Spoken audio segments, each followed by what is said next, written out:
Today we're going to cover two absolute steps to strategic planning and staff participation. Do. If you subscribe to the notion that leaders do the strategic planning and staff execute it, then getting a buy-in from the people who will make the plan come to life is critical. There are a few ways for leaders to engage staff so they feel included in the process without letting the strategy development execution process get out of hand. With this surefire approach, you'll be on the right track. First, run some paid working lunch sessions with staff where you blow up the strategy map, post it on a conference room wall, and ask groups of your staff to place sticky notes on the themes or objectives where they see their daily work fitting into the strategy.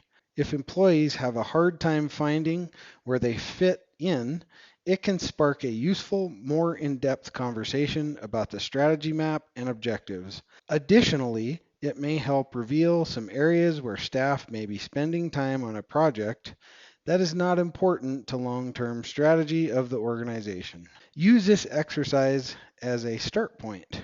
Once the enterprise strategic plan is complete, managers and supervisors should ensure that all employees understand the strategy map and scorecard. Second, the second step begins as you ask your staff to create their own personal strategic plans. To create their own personal strategic plans, staff should select 3 to 5 objectives from the enterprise strategy map they feel they can help the organization achieve. They should aim to keep it balanced across the 4 perspectives of the map, and they should establish cause and effect relationships between their contribution and the strategic results sought by the organization. To do this, they should develop personal objectives that align to the organization's objective and the measures and targets they will use to determine whether they are achieving their objectives.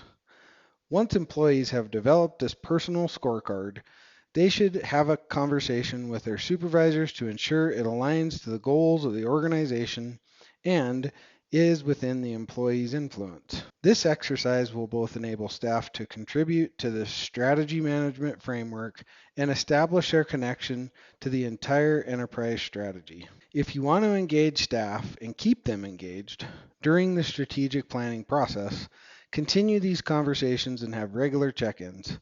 Make sure they know the strategic plan will not be something that gets put on the shelf and forgotten about, and neither will their personal strategic plan. Since employees will be executing your strategic plan, whether or not you engage staff may very well make or break your strategy.